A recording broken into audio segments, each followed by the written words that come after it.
TV Câmara, Campinas. Olá, muito boa tarde para você. Agora são 16 horas mais 10 minutos. Seguimos ao vivo com a nossa programação ao vivo aqui pela TV Câmara Campinas. Na verdade, essa é a última atividade legislativa ao vivo desta semana. Será a primeira reunião ordinária de 2022 da Comissão Permanente de Defesa dos Direitos Humanos e Cidadania, presidida pela vereadora Paola Miguel. Essa reunião será conduzida de forma remota. Vamos acompanhar.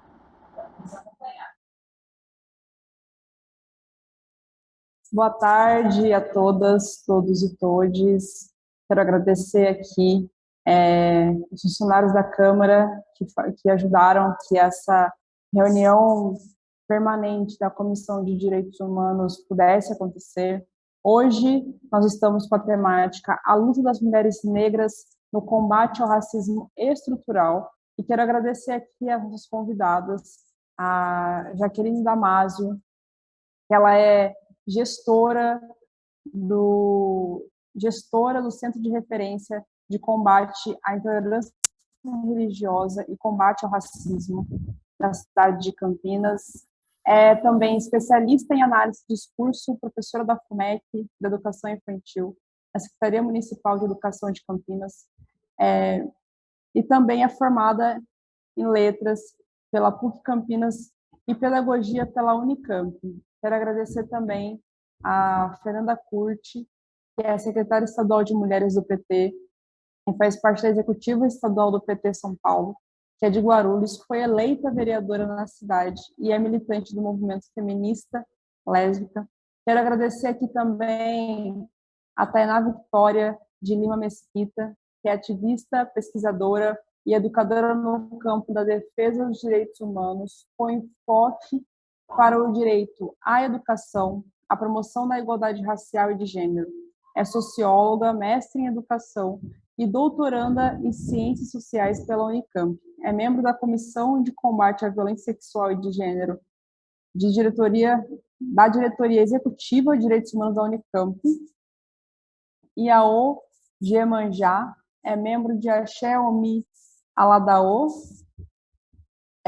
por meio do qual está vinculado ao Conselho de Desenvolvimento e Participação da Comunidade Negra de Campinas. Entre outras obras, é autora da cartilha antirracista Vidas Negras Importam, co-organizadora do livro Pedagogia Feminista Negra. E a gente está aqui também com a Margarete, que está representando o gabinete da vereadora Débora Palermo, também para nos ajudar na contribuição dos debates. A gente está aguardando uma convidada, que é a Domingos Aparecida, que é do Sindicato das Trabalhadoras Domésticas de Campinas e da região do movimento de Campinas e região, e também do movimento de mulheres. Atualmente está na coordenação do Conselho de Mulheres, representando a sociedade civil pelo Grupo das Mulheres da Periferia. E, para começar, o nosso debate, acho que é importante a gente contextualizar de como a gente chega aqui hoje, A gente está na semana do 8 de março, que 8 de março é o dia em que nós fazemos recorte, sem falar da luta do feminismo negro, das mulheres negras, com tudo isso. É importante ressaltar, já que a gente ainda está no contexto de pandemia, que a pandemia de Covid-19, ela, que era dita como democrática, ela, na verdade, descortinou as desigualdades que marcam a mortalidade, principalmente das mulheres negras grávidas. Então, só para a gente trazer um dado, em 2021, cerca de 78%,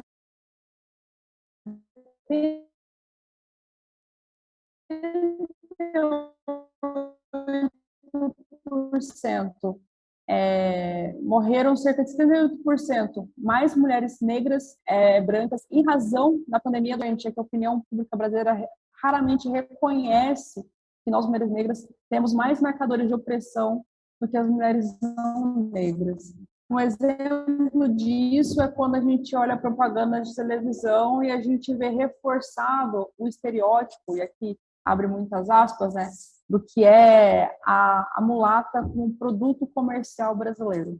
Então, nos últimos anos, apesar da gente ter conseguido avançar nessas conquistas e lutas, a gente ainda vê esses estereótipos sendo reforçados e as mulheres negras sofrendo mais opressões do que as mulheres não negras. Eu acho que é importante a gente ressaltar que um dos primeiros casos confirmados da Covid-19 era justamente contra uma mulher negra empregada doméstica, que um dos casos mais estarrecedores, né, que deixou a gente com mais indignação, né, apesar de ter sido contra a criança Miguel Amir, a gente precisa lembrar que 98% de todas as mulheres que estão encarceradas.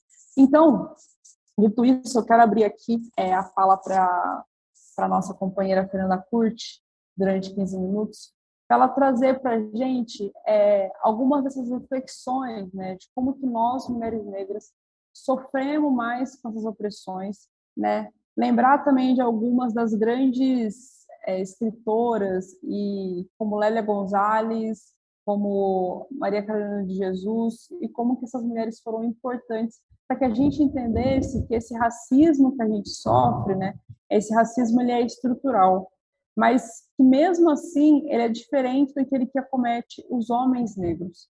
Então, quero agradecer aqui mais uma vez a Fernanda por estar conosco aqui nessa mesa. É sempre uma grande satisfação poder te ouvir, né? Fernanda, com você. Oi, Paola, boa tarde a você, boa tarde também a Tainá, a Jaqueline, a Margarete, a todo o pessoal aí da TV, da Câmara de Campinas, que está proporcionando esse espaço. Também boa tarde a todas as pessoas que nos acompanham aí pelo YouTube, pelos canais oficiais da Câmara de Campinas.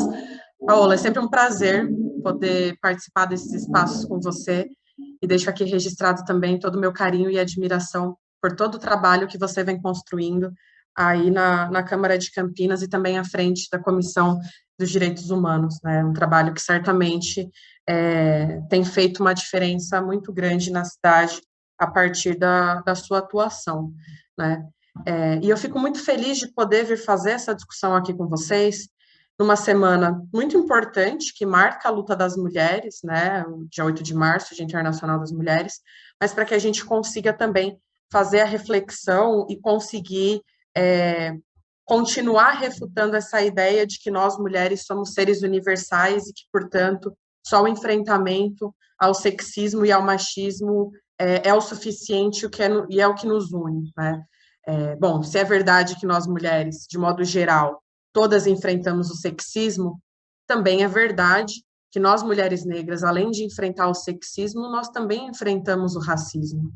E que ambos, tanto sexismo quanto racismo, são elementos que constituem e que moldam a pirâmide social e econômica da sociedade que a gente vive, né? Isso significa dizer que a situação de nós, mulheres negras, hoje no Brasil, é um reflexo, é uma consequência direta de como essa sociedade vem sendo construída, né, e vem sendo alimentada a partir desses dois marcadores que reservam para nós, mulheres negras, um local dentro dessa pirâmide, né?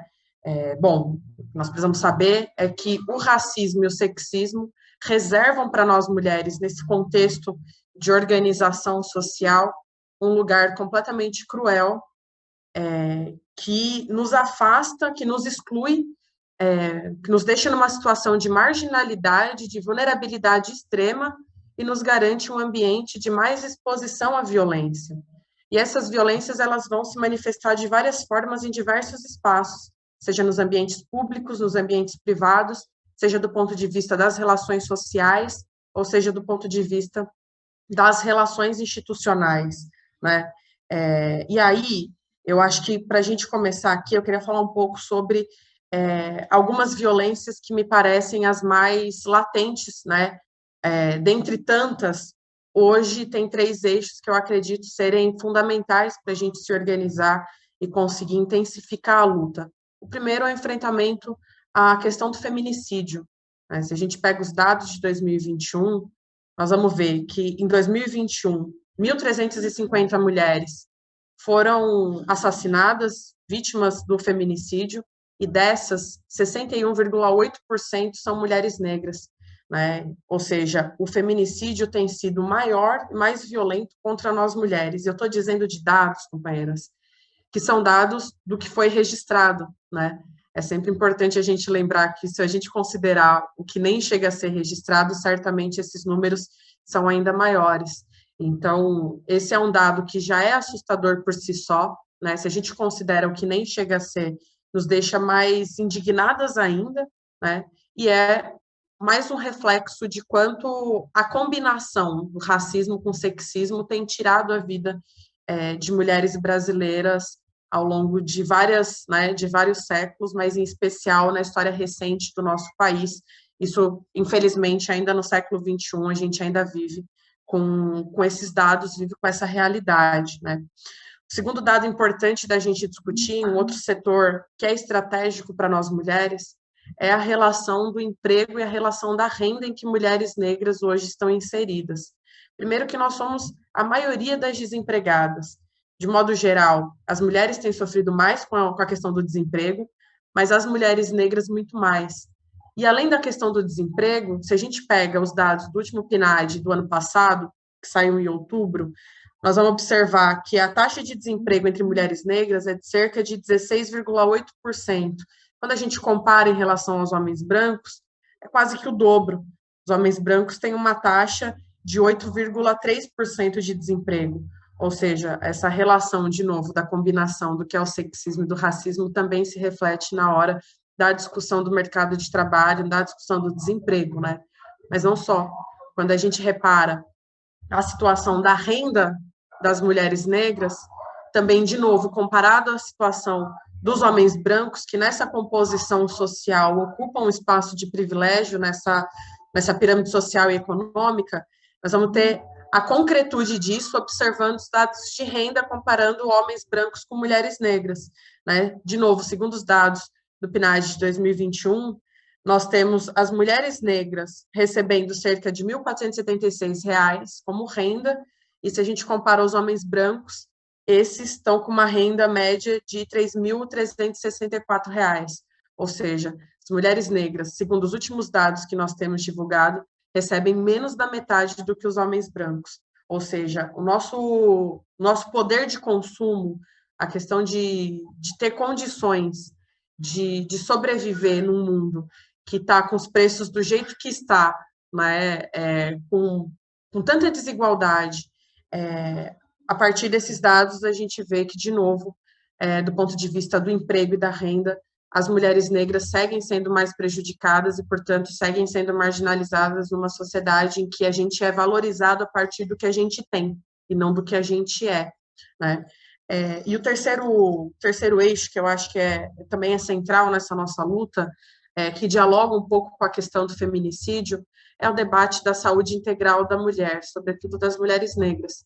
Isso porque a rede de saúde pública, né, também sofre com as construções no imaginário do que é a lógica racista, né? E a gente sabe muito bem que a forma como as mulheres negras são tratadas quando buscam, seja o acompanhamento ginecológico, seja o seu pré-natal, seja, né, as diferenças de violência obstétrica comparado a mulheres brancas com mulheres negras, seja a questão da situação de abortamento, mesmo quando é uma situação espontânea, mulheres negras são as questionadas, né? Mesmo dizendo que é uma situação espontânea, a saúde pública, o atendimento entende que essa mulher está mentindo, então esse questionamento já gera um primeiro passo de criminalização desse corpo, além da desumanização dos nossos corpos em relação ao sentimento de dor, né?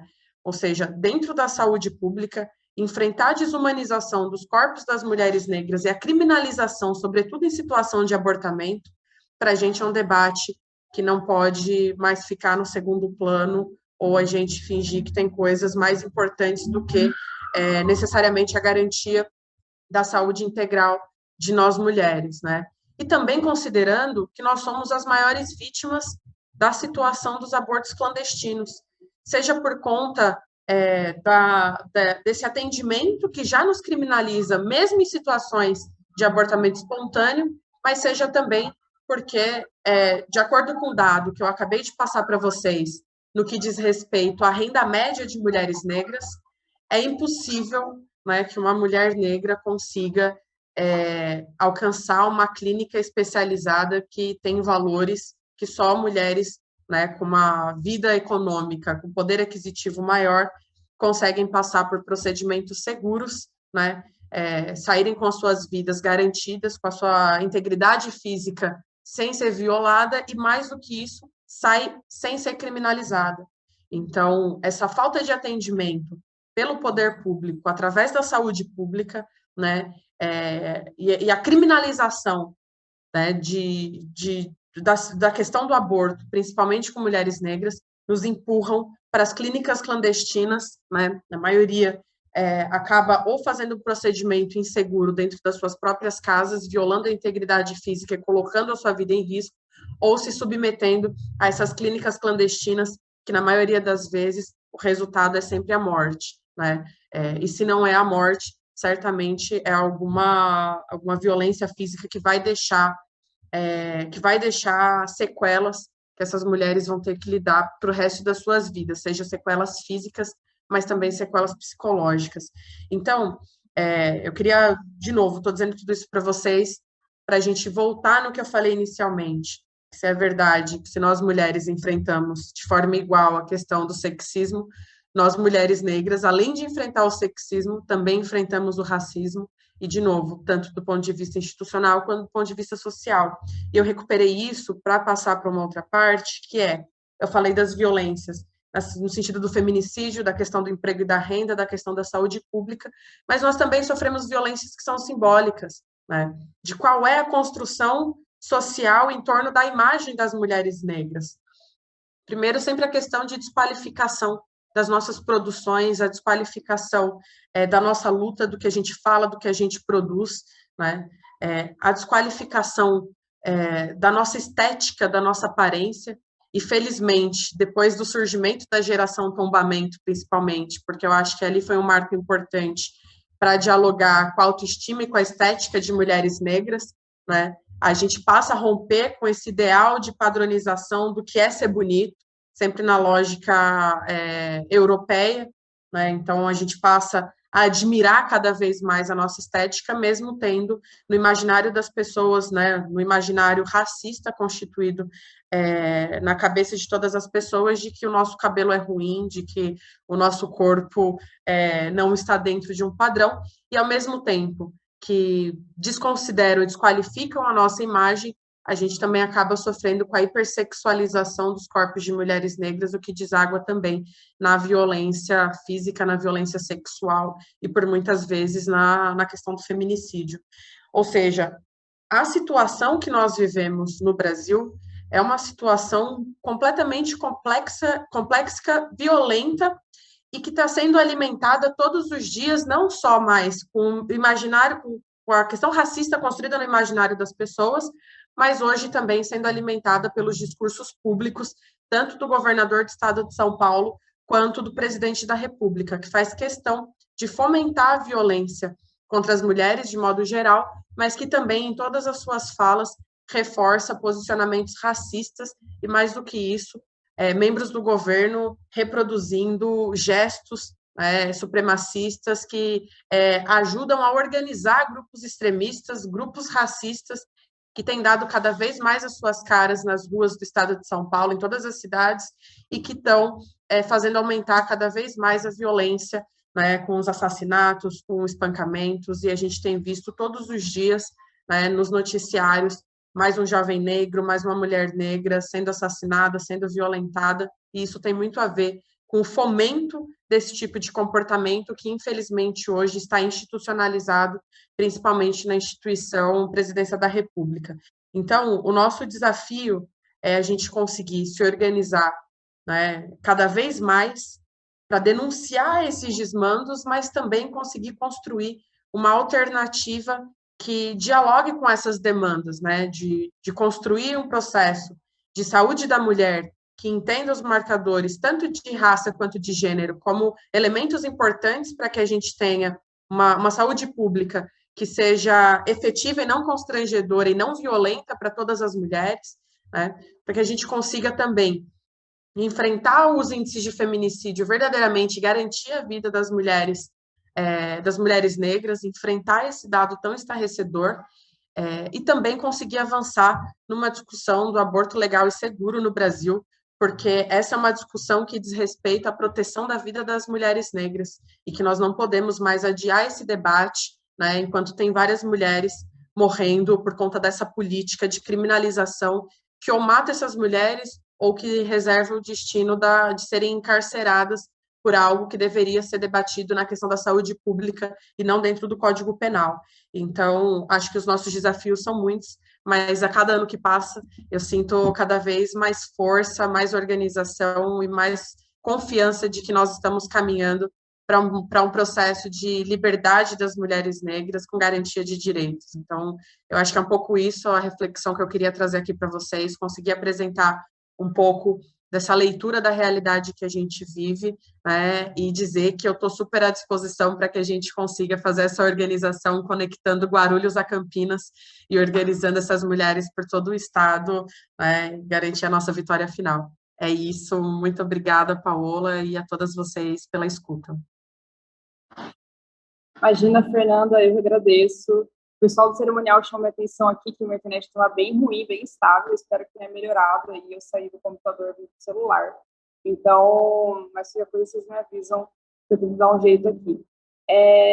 Quero contextualizar, né, a Fernanda, ela foi uma mulher negra, lésbica, eleita na cidade de Guarulhos, depois de um golpe de 5 recontagens, essa cadeira nos foi tirado, né? Eu falo nós porque foi tirado de uma mulher negra. E eu acredito que dificilmente esse tipo de coisa aconteceria se fosse outra pessoa que estivesse sentando lá. Se fosse uma outra mulher, se fosse uma mulher não negra, se fosse, por exemplo, um homem branco. Como a Fernanda apresentou aqui, existe uma desigualdade salarial e de direitos, quando a gente faz o comparativo entre as mulheres negras e os homens brancos, que, quando a gente fala de mercado de trabalho, pode chegar até a 70%. Então, sem contar nas outras violências, né, que as mulheres negras acabam passando, por exemplo, o racismo obstétrico. Preciso lembrar também que a gente já teve uma reunião da Comissão de Direitos Humanos só sobre isso, um caso de racismo obstétrico que aconteceu na cidade de Campinas e na Unicamp. Então, aquele mito de que as mulheres negras podem e aguentam sentir mais dor realmente acontece. Então, esse tipo de coisa a gente precisa evitar, e todas as formas de racismo também.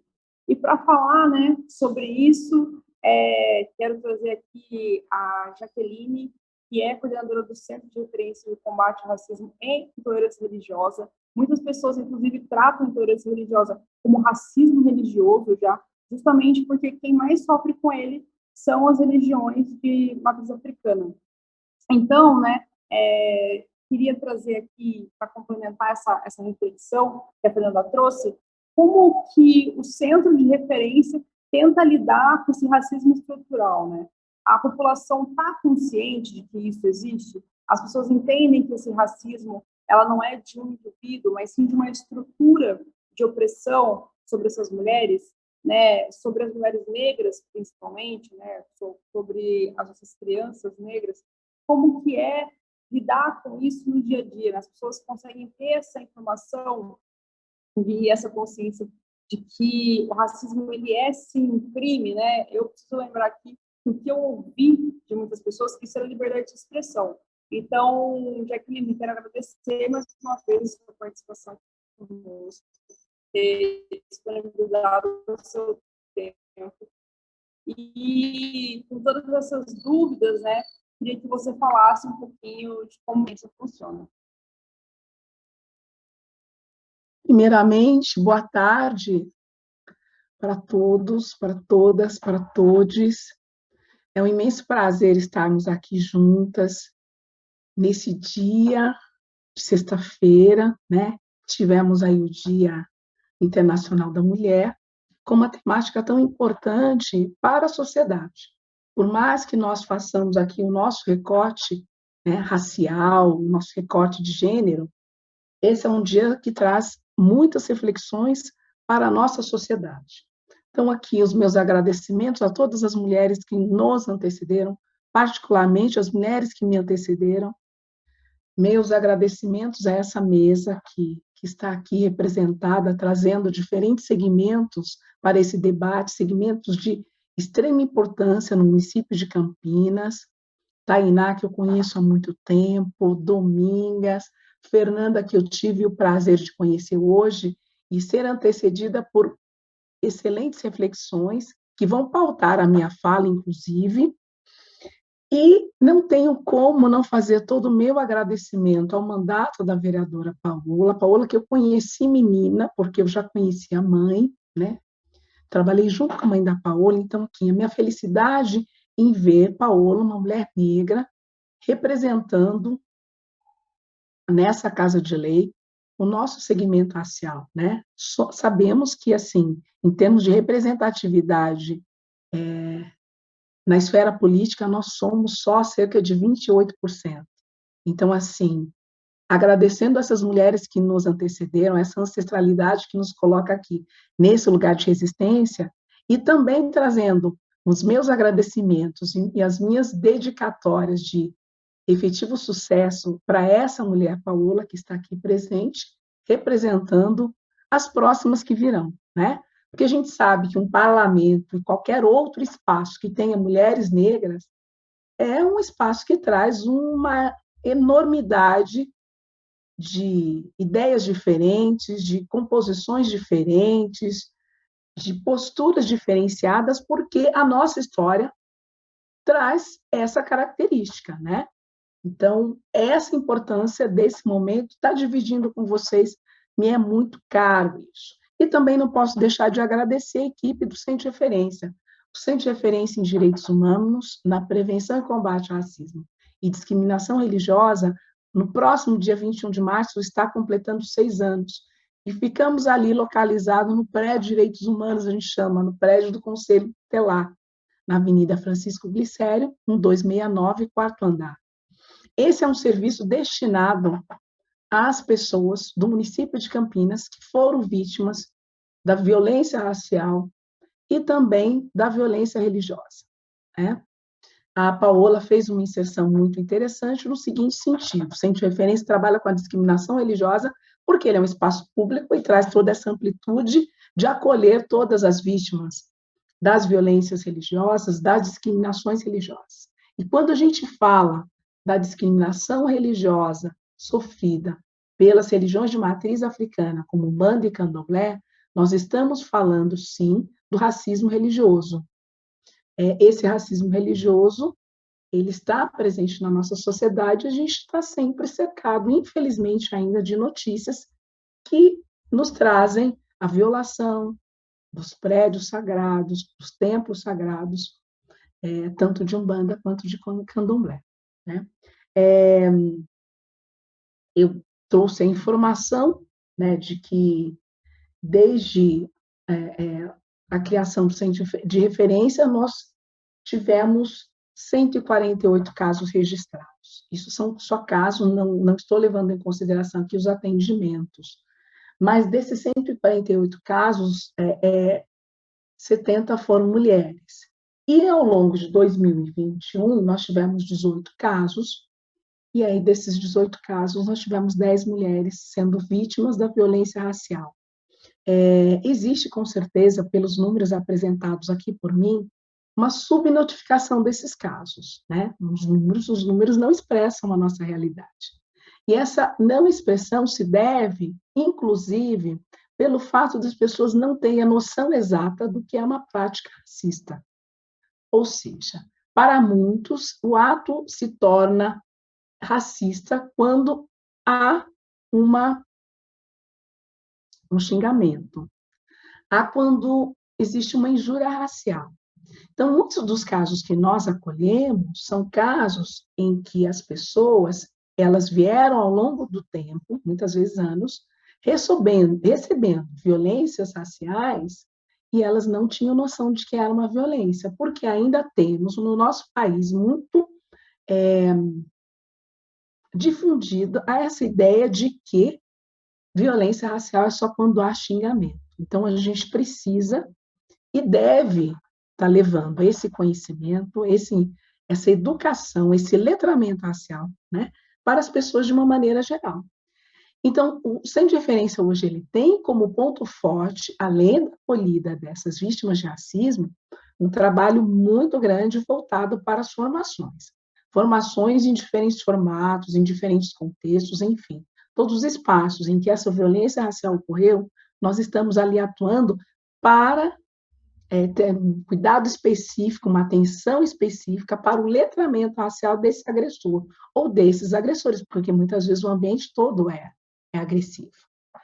E isso se dá também porque nós acolhemos, estamos em trabalho, em constante parceria com a 24ª Promotoria de Campinas. Então, assim, todos os casos de racismo, nós sempre estamos presentes para levar uma maneira viável dessa reeducação racial que o agressor deve ter, né?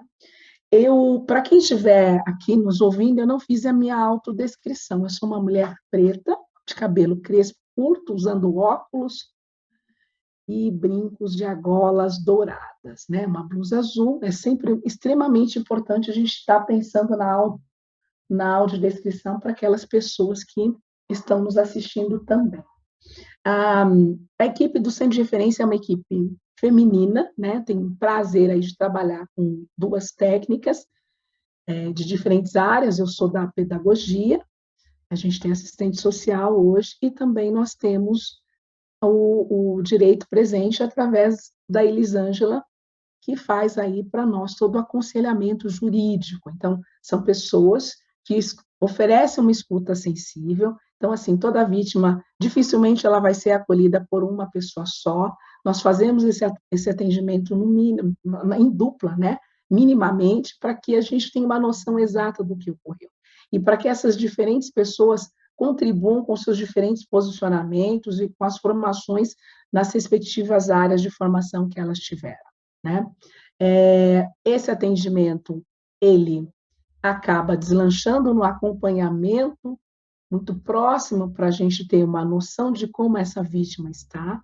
Como bem a Paola disse, assim, é um trabalho que a gente faz já há um tempo, né? E é um trabalho que com certeza, a gente sabe que tem pessoas com diferentes níveis de letramento racial, né?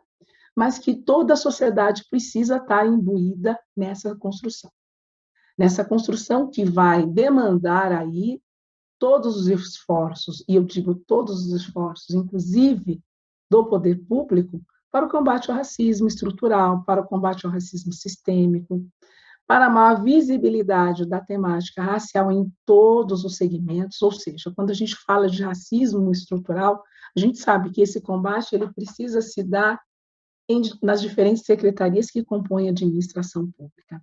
A gente sabe muito bem que isso se dá de uma maneira intersetorial.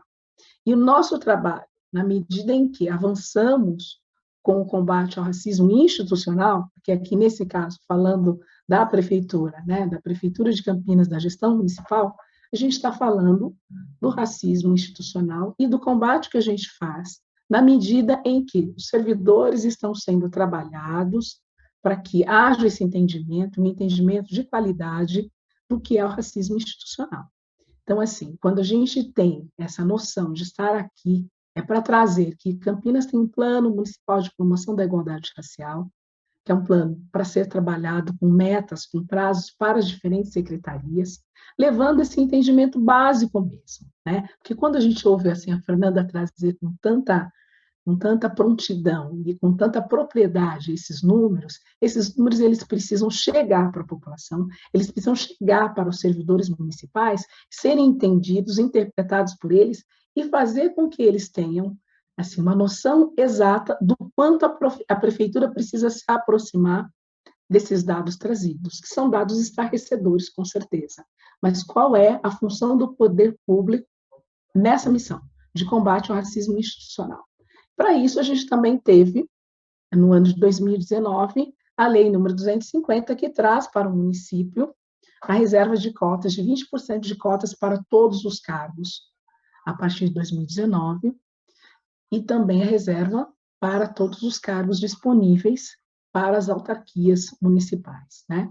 Então, acho que, assim, é de extrema importância que a população de Campinas tenha essa noção, que todos tenhamos essa noção. Por quê? Porque a gente sabe que ser atendido por alguém que tenha os nossos traços, as nossas características, traz uma diversidade e a qualidade, tanto internamente para o município, né? Porque você acaba contagiando seus pares, mas também traz a qualidade no atendimento para essa população, que é uma população diversa, que é uma população que tem necessidade de ter também um atendimento diversificado.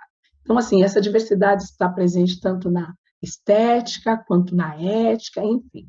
A partir de 2019, a gente tem feito todo esse trabalho, e é um trabalho que foi muito pensado pela equipe de direitos humanos, que também acaba sendo uma equipe com maioria feminina, de uma equipe que, na construção dessa legislação, foi uma equipe essencialmente feminina, de mulheres negras e mulheres não negras também, para que a gente tivesse um alinhamento melhor e condições melhores de fazer uma lei enxuta, uma lei que tivesse condições de atender às nossas necessidades, né? Necessidade de diversificar o nosso quadro funcional, de trazer mais pretos e pretas para esse quadro funcional, trazer a nossa sensibilidade, trazer a nossa realidade e trazer também a questão da equidade social através do direito que essas pessoas têm de pleitearem as suas vagas a partir do momento que passam nos concursos, né? É muito importante eu trazer essa observação, porque muitas pessoas pensam que a questão da reserva de vagas, tanto para os cargos municipais quanto para as universidades, não prescinde passar por provas que todos os outros candidatos passam. Muito pelo contrário, acho que esse é um momento muito importante de explicar isso, né? E explicar também que as mulheres são a maioria nesses concursos, né? As mulheres autodeclaradas pretas e pardas são a maioria, formando aí a nossa população negra de funcionários, depois que passam também por um processo de heteroidentificação, para a gente averiguar, segurar, né, que essas pessoas realmente são pretas e pardas e que vão compor a nossa equipe. Compondo essa nossa equipe, o que a gente está dizendo para essa população?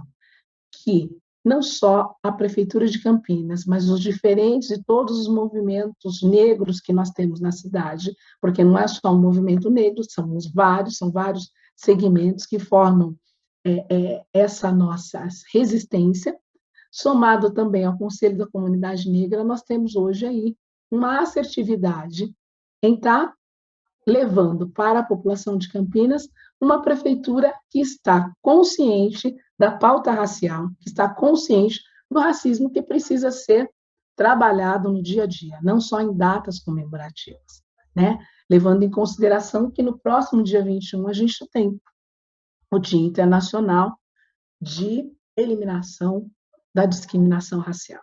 E esse dia, assim, será lembrado, será trazido à tona para que a sociedade tenha noção de quais são as suas funções, tendo como princípio de que o racismo ele não é um problema único e exclusivamente das mulheres negras ou dos negros de uma maneira geral, é um problema da sociedade. E sendo esse problema da sociedade, o combate ele precisa ser coletivo. Para esse combate ser coletivo, a gente tem feito essas formações em diferentes áreas da Prefeitura Municipal de Campinas, e digo mais, nosso foco sempre foi a Lei 10.639 na educação, que traz aí o maior número de servidoras municipais, né? Então, assim, é nesse berço, é nesse CERN, nesse Centro de Educação, que nós teremos ali condições de trazer para crianças muito pequenas, né, já essa conversa, já essa educação racial que precisa existir, essa conversa natural sobre o segmento a que pertence, porque hoje nós vemos muitas pessoas que não têm noção e acham que não faz diferença nenhuma ser de determinado grupo racial e que essa diferença, esse determinado grupo não vai influenciar em nada a sua vida, e não é verdade. Então, assim, com muita singeleza, a gente leva esse debate para que crianças, desde sua tenra idade, através de seus educadores, tenham contato com esse letramento racial que tanto faz parte, que tanto é necessário para que nós tenhamos condições de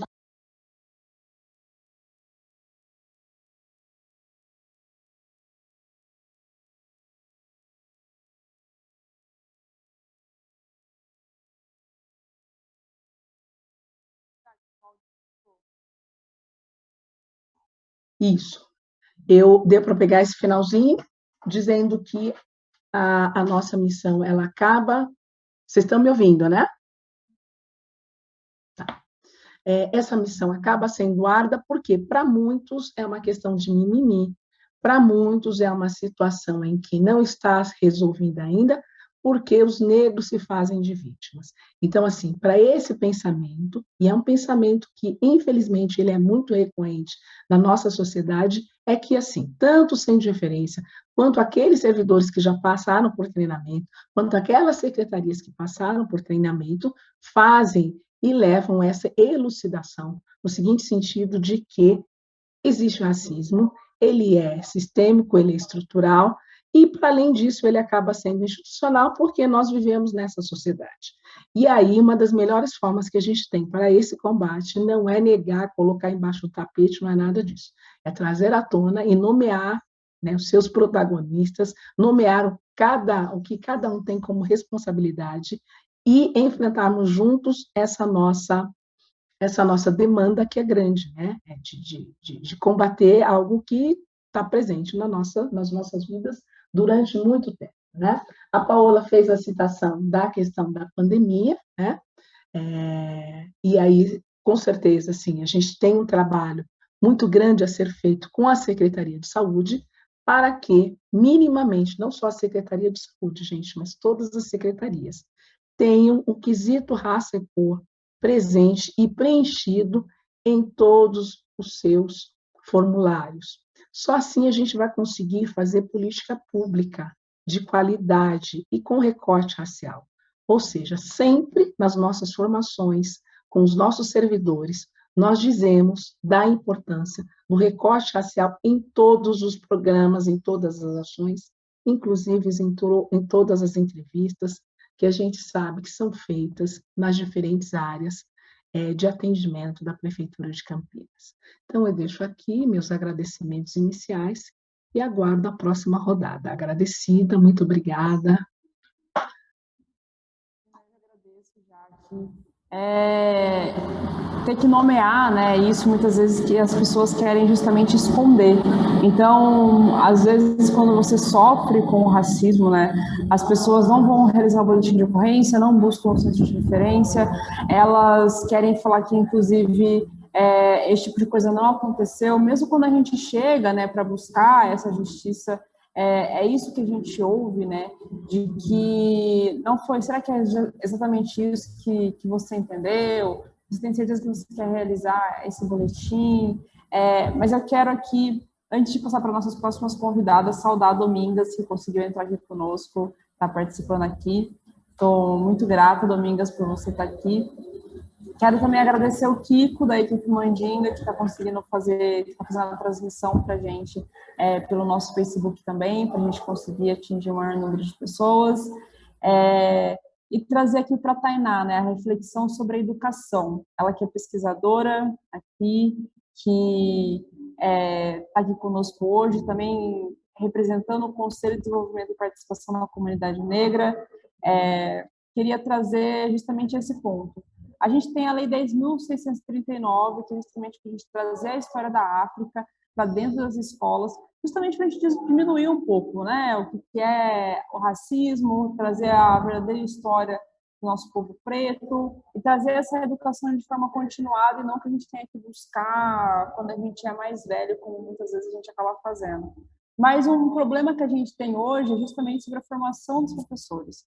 Mas eu queria saber de você, assim, para além da Lei 10.639, como que a gente poderia, né, buscar essa formação e essa transformação, principalmente do nosso município? A gente tem que lembrar que Campinas foi uma das últimas cidades a libertar o povo negro escravizado. Isso é pouco dito, mas a gente vê esses reflexos dessa escravização por tantos anos ainda na nossa sociedade.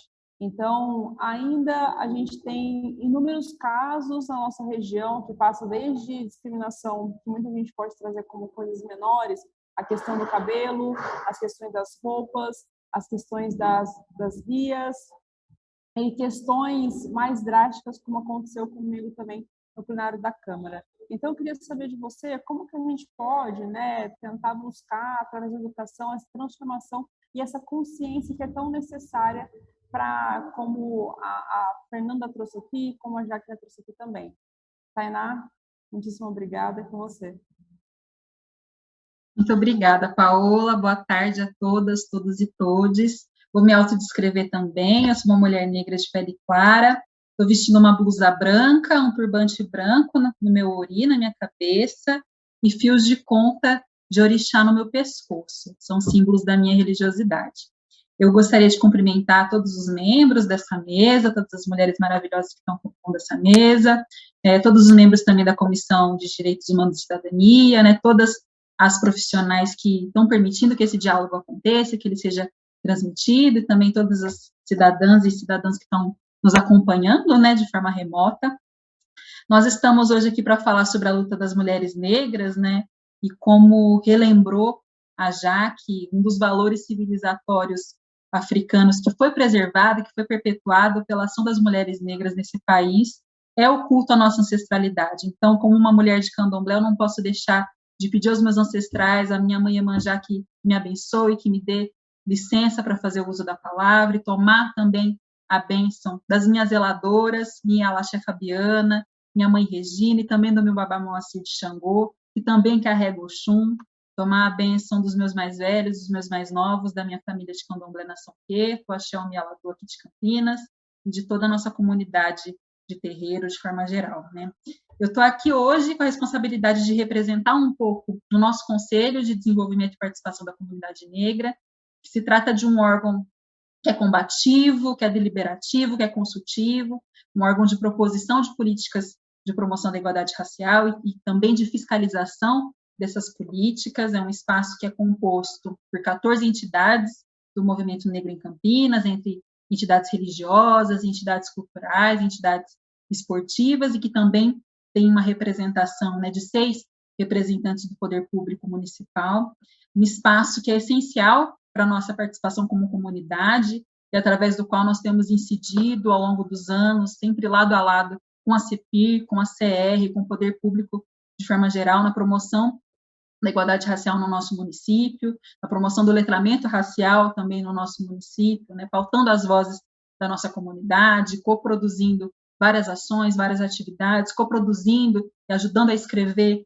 as políticas, como o nosso plano municipal de promoção da igualdade racial, as nossas conferências municipais de promoção da igualdade racial e mesmo outros documentos de formação, como a nossa cartilha antirracista, que nós lançamos há um ano, né, mais ou menos, no dia 21 de março do ano passado. E aí eu quero agradecer ao nosso conselho, a todas as mulheres que compõem o conselho, pela oportunidade de representá-las hoje. E na minha fala, eu queria trazer a perspectiva das contribuições da nossa luta política enquanto mulheres, não só aqui no município, mas em âmbito nacional, né, e dos saberes, né, dos conhecimentos que nós produzimos, né. Acho que entendendo que a Lei 10.639, ela se dá também nas trincheiras das lutas, né, que nós conduzimos, né, nas nossas denúncias, nas nossas reivindicações. E gostaria de dizer também, em nome do nosso conselho, né, que nós consideramos muito importante que essa comissão tenha feito a escolha política de visibilizar a luta das mulheres negras, né, tendo em vista o 8 de março, que é uma data que tem um significado histórico que é muito importante, mas que foi muito apagado, muito mercantilizado, né, uma data que hoje as mulheres elas são presenteadas com flores, com mensagens motivacionais, mas poucas pessoas conhecem o significado dessa data, que se trata de uma data que só existe pela luta das mulheres por direitos, né? No primeiro momento, a luta de mulheres socialistas, europeias, brancas, que buscavam melhores condições de vida, melhores condições de trabalho no contexto da segunda revolução industrial, lutas que naquele momento não contemplavam a nossa realidade de mulheres negras, que já éramos trabalhadoras há muitos séculos na condição de escravizadas e que nunca deixamos de trabalhar, né? E aí, inclusive, em reconhecimento à nossa especificidade, como a Fernanda colocou, que nós temos uma data dedicada à conscientização da nossa luta em particular, que é o dia 25 de julho, o Dia da Mulher Negra Latino-Americana e Caribenha, de Teresa de Benguela, mas sendo o dia 8 de março uma data que é uma data dominante, uma data que evoca a luta das mulheres em âmbito internacional, é muito importante que nós também estejamos presentes nos debates do 8 de março. E é fundamental que a esfera da política institucional se organize para aprender com os acúmulos dos movimentos sociais de forma geral, mas principalmente, né, pensando em hoje, né, os acúmulos do movimento negro, os acúmulos do movimento de mulheres negras, e como diz a professora Nilma Lino Gomes, né, ex-ministra da Igualdade Racial, é um grande educador da sociedade brasileira. Se não fosse pela nossa atuação política, a sociedade brasileira não saberia nada sobre as relações raciais nesse país, né? Então, nós, enquanto conselhos, nós recebemos com muita positividade ver um espaço institucional como esse, colocando como parte da sua agenda de trabalho um debate que é fundamental para a nossa condição cidadã e também para qualificar a atividade legislativa que é executada aqui, né, na Câmara, e que, como nós sempre defendemos e sempre cobramos, né, uma atividade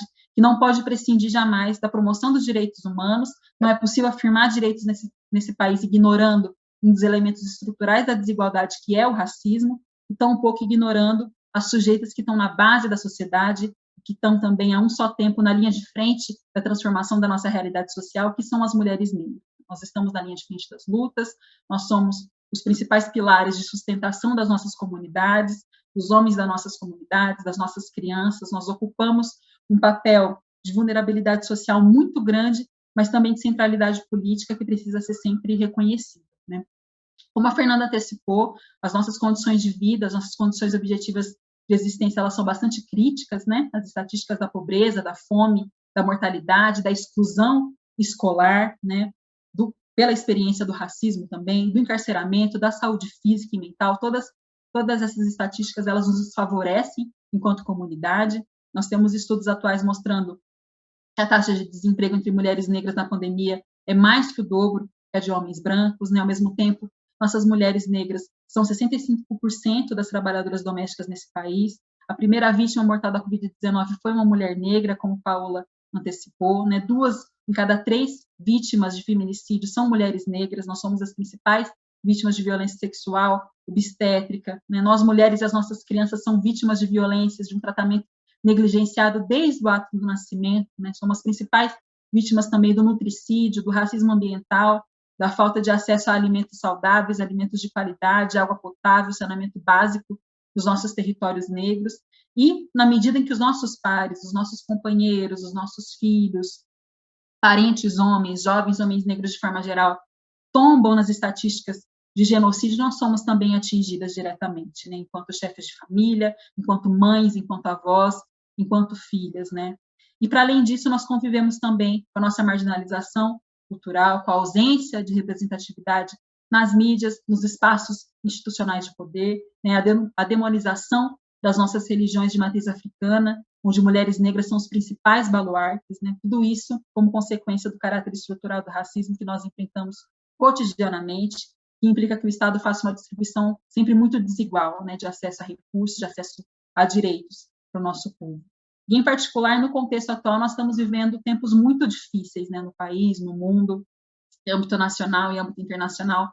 Nós estamos verificando o recrudescimento de forças conservadoras que colocam o tempo inteiro em negociação a nossa humanidade, os nossos direitos sociais duramente conquistados, né? No nosso país, desde 2016, nós vivemos um processo de desmonte da nossa democracia, né? De desdemocratização, né? De ataque a estruturas governamentais que visavam reduzir as desigualdades sociais. São tempos que são muito difíceis, mas pensando na nossa posição como mulheres negras, nós sabemos que, ao mesmo tempo que nós somos contingente da sociedade que melhor conhece o significado da barbárie, nós somos também aquelas que compreendem profundamente o que significa resiliência, o que significa a criatividade, a inventividade social, a inventividade política, né, sem a qual nós não teríamos sobrevivido os desafios da escravização até os dias de hoje, né? E aí, eu acho que, além de reconhecer o quadro difícil que nós enfrentamos, nós precisamos reconhecer a nossa contribuição, não apenas para a comunidade negra, mas para toda a sociedade, né? Porque as nossas conquistas, elas não são nunca exclusivistas, né? Elas impactam toda a humanidade. A nossa luta, por exemplo, né, puxando a questão da Paola, pela implementação da Lei 10.639, né? Se trata de de promover uma educação multicultural, multi-antirracista, e isso não é um benefício apenas para as pessoas negras, né? É um benefício para toda a sociedade, né? Para que todas as crianças, todos os jovens tenham direito a uma educação pautada na diversidade humana. Uma historiadora preta, que já se tornou ancestral, infelizmente falecida, a Beatriz Nascimento, ela falava que, ao contrário do que normalmente a gente ouve, né, muitas vezes a gente fala, nós só ouvimos falar nas histórias dos vencedores, nós precisamos falar nas histórias dos vencidos, né? Ela dizia que não, que as nossas histórias, elas não podem ser consideradas histórias de vencidos. Nós ainda não fomos vencidos, né? Nós somos protagonistas de muitas histórias de resistência, de incidência nas estruturas de poder. E eu acredito que uma das principais contribuições que o nosso movimento nos deixa como legado é a perspectiva da promoção de novos marcos civilizatórios, né, de transformação radical da nossa sociedade. Nós precisamos profundamente disso. A sociedade, como ela se organiza hoje, ela é um verdadeiro desastre, né? A branquitude, a forma brancocêntrica de organização social falhou, né? 2 elementos muito básicos que são indicativos do fracasso das escolhas econômicas, das escolhas políticas que fundamentam a nossa sociedade hoje, é a degradação ambiental e a fome, por exemplo, né? Absurda, uma vergonha o estado de insegurança alimentar em que nós vivemos. Hoje em dia, mais de 2 bilhões de pessoas no mundo não têm acesso regular a alimentos, né? Ao mesmo tempo, aqui no Brasil tem um estudo da Embrapa que mostrou que a produção agrícola brasileira alimenta até 1 bilhão de pessoas no mundo, né? Ao passo que no Brasil, hoje, nós temos, a partir de uma pesquisa do IBGE, nós verificamos que 41% da população brasileira, cerca de 89 milhões de pessoas, e eu acredito que esse número seja até maior, vivem com fome ou com insegurança alimentar, uma conta que não fecha. E nós sabemos qual que é a cor dessa maioria que é desassistida, nós sabemos que é a comunidade negra, que é a mulher preta, que é chefe de família, a mais vulnerável diante desse quadro, que prioriza os lucros, que prioriza a concentração de renda, em detrimento ao direito à vida. Mas, em todos os tempos, né, nesse momento de barbárie que nós vivemos não é diferente, né? Nós nunca estivemos observando os problemas sociais de forma passiva, né? Nós somos as pioneiras, não apenas na luta, mas na produção de conhecimento, né? E de espaços onde se experimenta a justiça social, espaços de experimentação de alternativas reais para que a gente tenha um futuro que seja digno para todo mundo, né? E aí, uma dimensão importante que eu acho que não pode deixar de ser mencionada é que a nossa condição de marginalização, ela nos oferece uma maneira muito particular e muito criativa de olhar para a realidade social, né? Como dizia Aurélia Gonzalez, nós temos o potencial político de fazer do lugar da margem um lugar de potência. Nós conhecemos as implicações do racismo, da violência, para além de qualquer conhecimento teórico, né, universitário. Não é uma questão de ponto de vista apenas, é uma questão de ponto de vida mesmo, né? Promover a democratização dos saberes do nosso povo tem a ver com isso, né? Colocar um patamar de conhecimento legítimo, os saberes que partem do nosso ponto de vida, né? Que passam pela nossa experiência.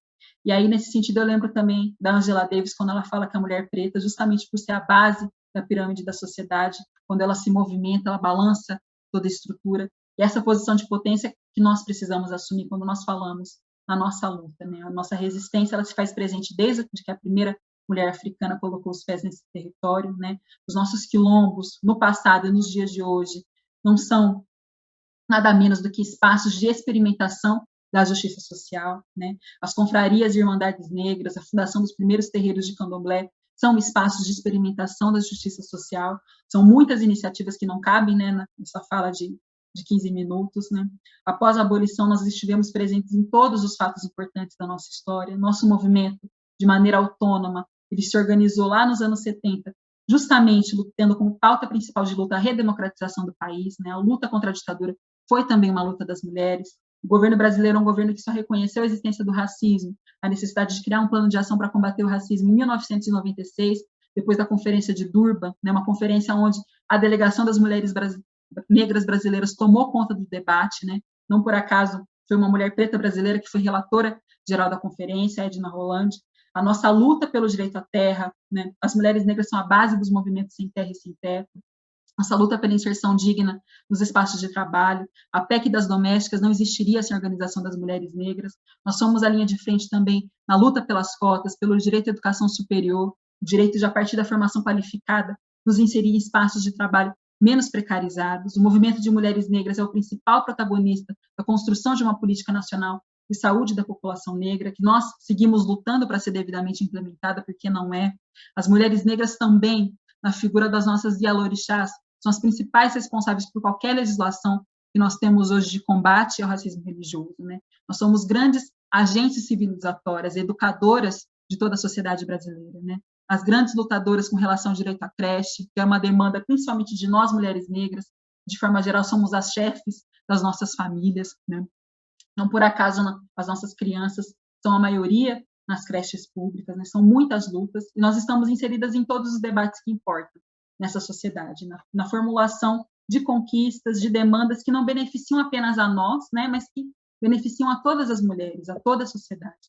E hoje eu entendo que a única saída que nós temos, né, para a implementação das nossas leis e para poder continuar demandando e conquistando, né, nossas políticas, como diz a Vilma Reis, eu acho que a nossa principal luta no momento é pela participação na política institucional, né? E aí eu acho que nesse sentido a gente não pode esquecer, né, que agora, dia 14 de março, se completam 4 anos do assassinato brutal da Marielle Franco. Nós seguimos perguntando quem matou, quem mandou matar Marielle Franco, né, uma cria da maré, como ela dizia, uma mulher negra, mãe, lésbica, favelada, socióloga, foi a segunda mulher mais votada para o cargo de vereadora em todo o país, né, teve uma candidatura popular pautada na defesa dos direitos humanos, né, principalmente contra o genocídio da nossa população e a criminalização da pobreza, né.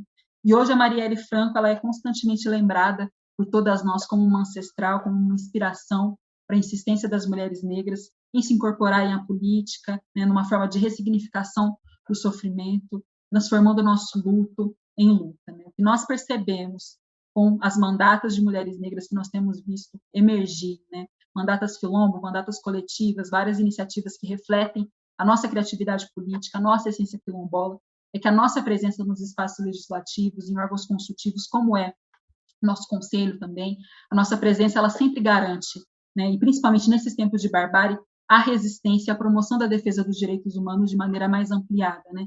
Não apenas isso, né, a defesa de uma democracia, e que não é qualquer democracia, né, uma democracia interseccional, uma democracia antifascista, uma democracia antirracista, uma democracia anti-LGBTfóbica, uma democracia anticapitalista, antimachista. Eu percebo esse compromisso nas mandatas da Paola, da Guida, aqui no contexto da nossa cidade, mulheres negras, nós conseguimos eleger, né? Nós precisamos e desejamos que essa representação feminina negra se amplie cada vez mais, mas nós temos que celebrar o que nós podemos conquistar hoje. Eu vejo esse compromisso também na atuação da Jaque, no espaço institucional da CR, na atuação de cada mulher negra do nosso Conselho de Desenvolvimento e Participação da Comunidade Negra, que representa muitas outras entidades da nossa cidade, cada uma delas. Penso que a justiça social é o sentido básico das nossas lutas, né, do nosso trato diante das pautas. Esse é o legado das nossas ancestrais que nós vamos dando seguimento nos dias de hoje. O racismo, ele é um sistema que ele faz vítimas de qualquer maneira, né, e nós, sendo mulheres negras, somos vítimas de uma opressão que é múltipla, que vai envolver nossa raça, nosso gênero, nossa classe, nossa origem territorial, nossa religiosidade, mas eu acho que a luta das mulheres negras, elas nos ensinam que, diante dessa experiência que é incontornável que nós vivemos, decidir não negociar a nossa humanidade nos impõe uma tarefa histórica, que é sobre nos comprometer com a transformação do mundo, e fazer isso coletivamente, já que ninguém se desempodera, nem se empodera sozinho, né? A gente não pode se empoderar de forma individual, solitária. E embora nós saibamos que acordar todos os dias, caminhar de cabeça erguida, já é um ato de resistência ao racismo estrutural, nós exigimos cada vez mais, sim, que as nossas vozes não sejam apenas escutadas, né, mas que se proponham ações políticas a partir das nossas contribuições, né. Por exemplo, para a gente ver não só a Lei 10.639 cumprida no nosso município, mas todas as legislações que nós já temos de defesa da promoção da igualdade racial e muitas outras que nós queremos construir, nós precisamos que os nossos órgãos PIR da nossa cidade, que é uma cidade que é pioneira nesse sentido, nós precisamos exigir que esses órgãos que nós já temos sejam cada vez mais valorizados, né? Que tenham acesso amplo a recursos materiais, a recursos humanos e recursos econômicos para que as políticas possam ser desenvolvidas, para que as políticas possam ser fiscalizadas, para que se produzam as pesquisas, para que se produzam as pressões necessárias para que as políticas sejam implementadas, incluindo entre elas a Lei 10.639, né? Para que as legislações sejam criadas e os meios de implementação sejam garantidos. Nós precisamos, cada vez mais, que as mulheres negras se façam representadas em todos os setores que compõem a estrutura administrativa do nosso município, porque as ideias, a competência intelectual, a competência política, nós temos e nós sabemos que temos, né? E essa mesa é um reflexo disso, a fala de cada um é um reflexo disso. Tenho certeza que não falta em Campinas mulheres negras qualificadas para assumir qualquer responsabilidade na iniciativa privada, no poder público, né? O que falta é comprometimento político com a incorporação dessas mulheres nos espaços, né? E nós estamos aí dia a dia dispondo os nossos corpos, dispondo as nossas mentes para essa luta. Essa é mais ou menos a mensagem que eu queria deixar, né, por agora, dizer da nossa abertura e disponibilidade enquanto conselho para a construção de outras trocas e outros debates dessa comissão. Muito obrigada. Muitíssimo obrigada, Tainá. Quero aqui comentar, né, vários dos elementos que você trouxe aqui na sua fala, né, elementos importantíssimos. A primeira delas é sobre o dia 25 de julho, dia Teresa de Benguela, que a gente conseguiu aprovar no nosso município. Então, esse ano vai ser o primeiro ano que a gente vai ter uma data que lembra, né, essa nossa ancestralidade. Né? O segundo ponto é sobre o racismo ambiental, que não tem como a gente deixar de falar disso, uma pauta que esse ano ela veio tão forte, né? Principalmente quando a gente vê exemplos de como que, e muitas vezes, aquilo que eles chamam de natureza, né, atinge uma classe social que tem cor e que tem localidade. E quando você precisa de um poder público para olhar para essas pessoas, a resposta é que essa pessoa está de férias, né, e não tem disponibilidade para se prestar solidário à dor de muitos que perderam famílias inteiras.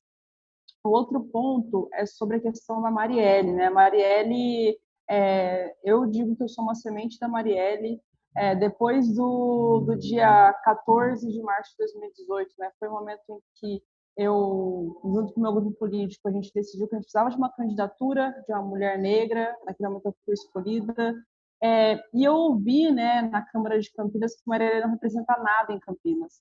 Mesmo a gente tendo diversos cursinhos, a gente tendo diversas entidades, a gente tendo diversos movimentos que levam o nome dela.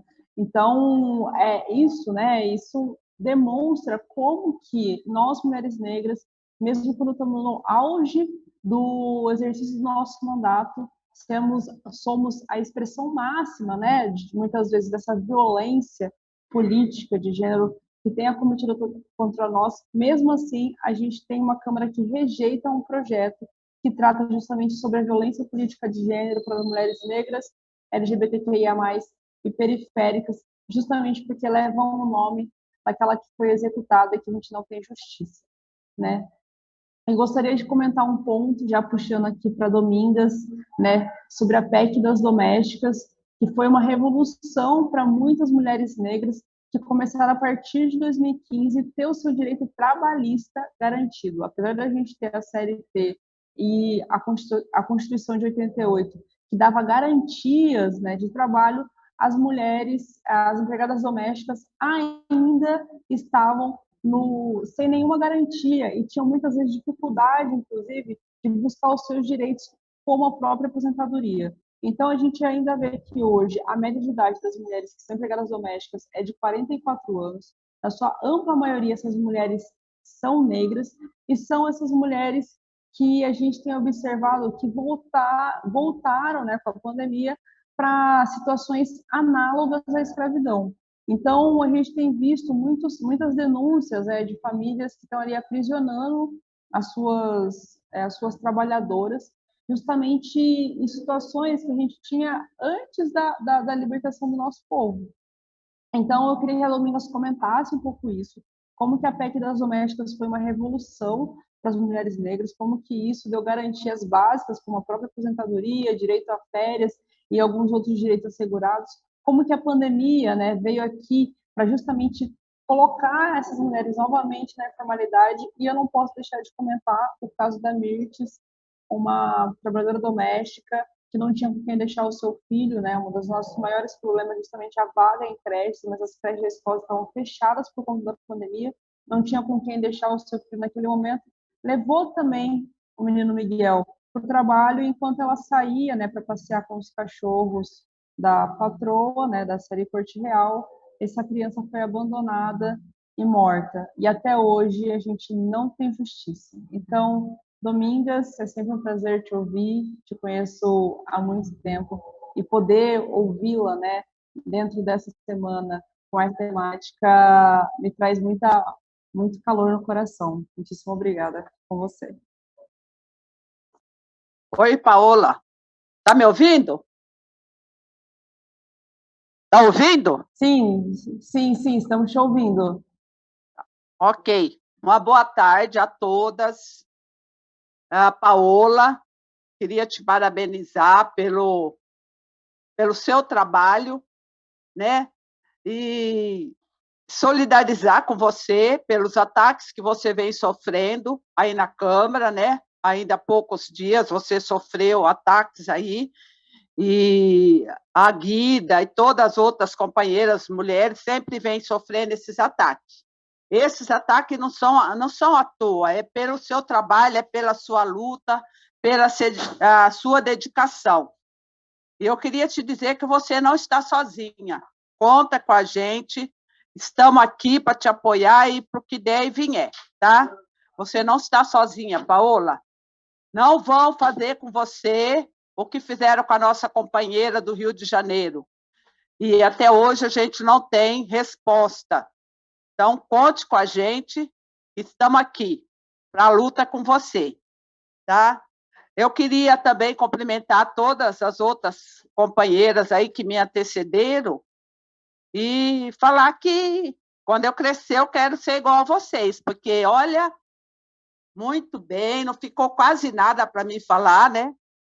Maravilha. Só mesmo parabenizar vocês e dizer que o dia 8 de março não é um dia de festa, não é um dia de clamores, é uma luta das companheiras.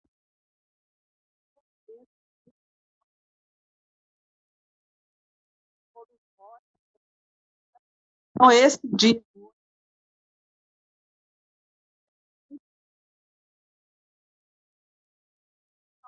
é tão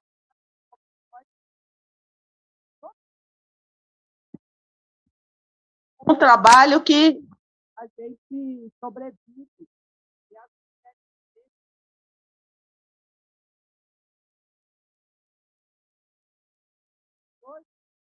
A questão do trabalho tão precarizado, tão difícil, uma luta tão grande. Mas como eu estou aqui pelo Conselho da Mulher, também vou falar um pouco do Conselho da Mulher, né? Que o Conselho da Mulher em Campinas é composto de 60% da sociedade civil e 40% do governo, né? A sociedade civil é composta por grupos, organizações, representantes dos trabalhadores do serviço público, universidades, sindicatos. Então, esta é a sociedade civil. Como não é segredo para ninguém também, que há muito tempo os conselhos vêm sendo totalmente desmontados, totalmente desrespeitados. Às vezes a gente fica falando sozinha. E a nossa luta dentro do Conselho da Mulher é pela questão dos serviços públicos, né, de qualidade, que atenda a questão das mulheres, principalmente, né? E dentro desse trabalho, a maioria são mulheres negras que necessita do serviço público que seja de qualidade. Por exemplo, já foi falada aqui a questão da creche, né?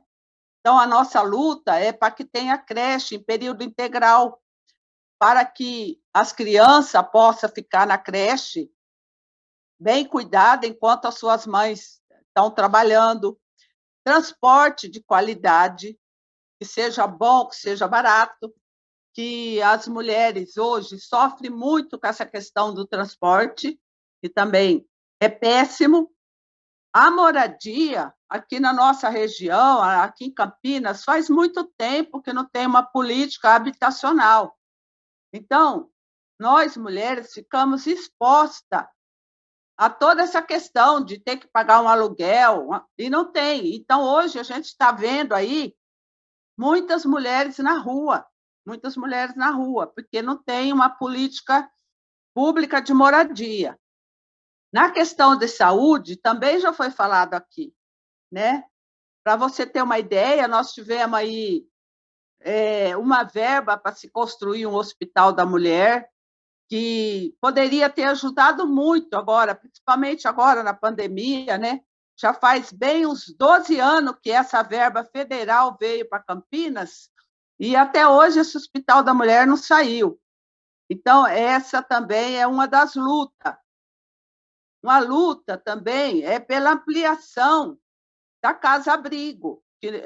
Campinas cresceu muito, é muito grande, e a violência está desenfreada, nem precisa falar aqui que todo mundo vê a questão da violência que as mulheres estão sofrendo.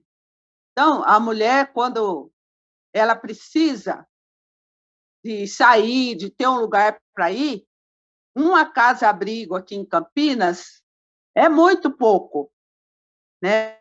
A questão do SEAMO também, a nossa luta para que o SEAMO seja descentralizado, porque nós temos um centro de referência aqui em Campinas, então a gente precisa ter um centro de referência que seja bem aparelhado, com trabalhadores públicos, e que seja descentralizado, para que as mulheres tenham mais condições de, quando precisar fazer uma denúncia, precisar do atendimento, que a mulher tenha essa condição. E agora, com a pandemia, mesmo antes da pandemia, mas agora, a gente está vendo a questão da carestia, de tudo está desenfreado, né? Quem mora na periferia sabe do que eu estou falando.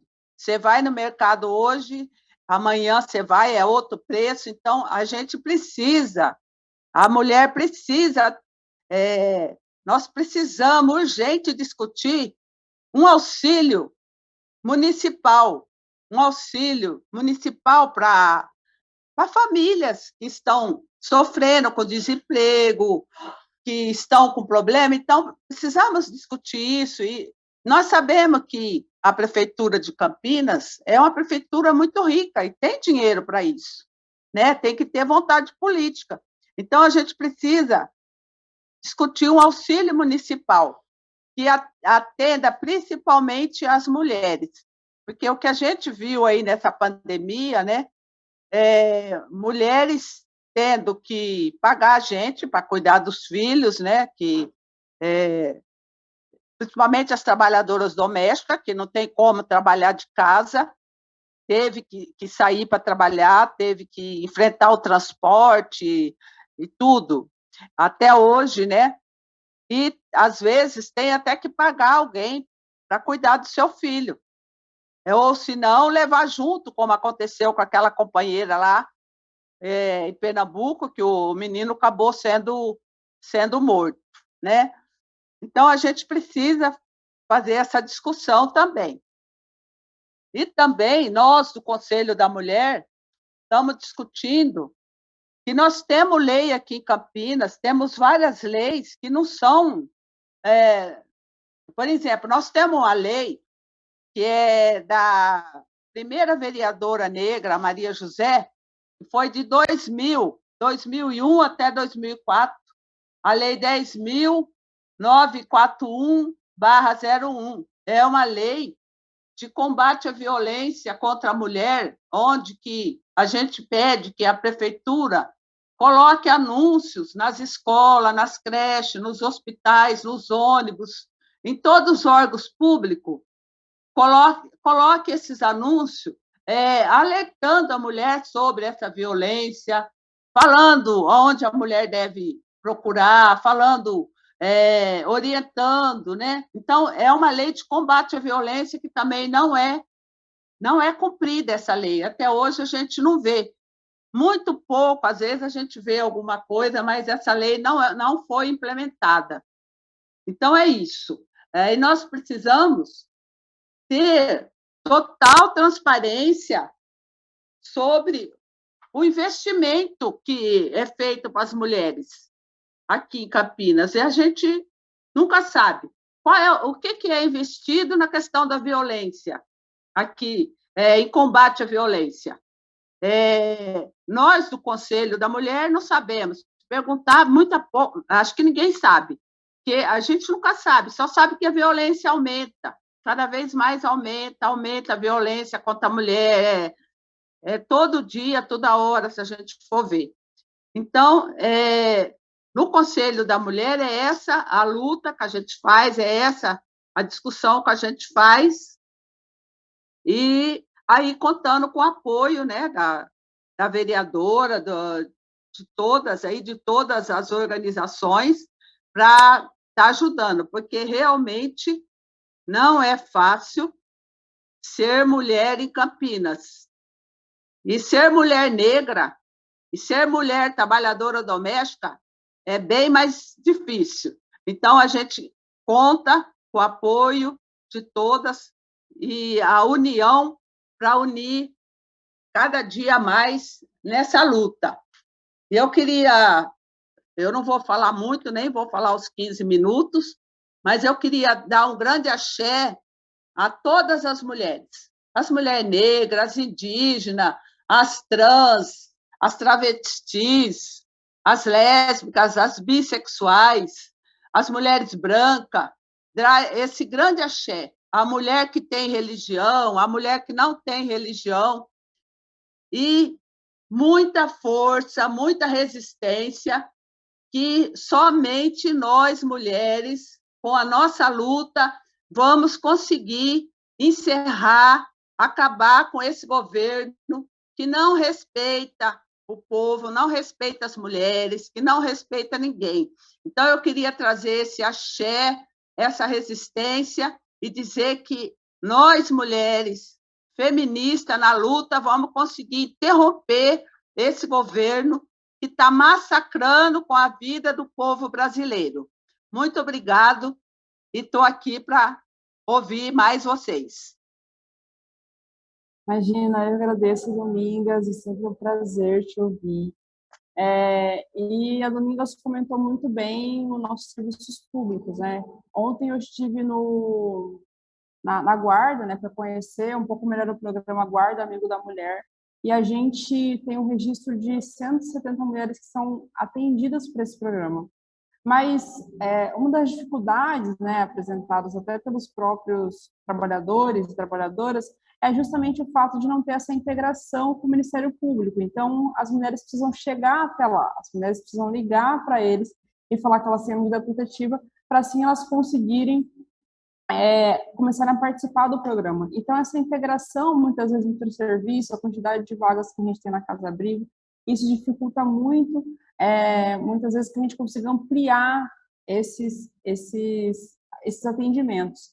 A gente teve nessa casa, né, um projeto meu e da vereadora Guida Calisto, Mulher Viva, que foi aprovado em primeira votação no dia 28 de janeiro, que é justamente para a gente conseguir dar um suporte maior para essas mulheres que são vítimas de violência. A Margarete está aqui, né, ainda conosco, ela precisava sair, mas antes dela sair, eu queria saber se ela gostaria de fazer alguma intervenção, algum comentário aqui para nossas convidadas, se ela gostaria de comentar alguma coisa.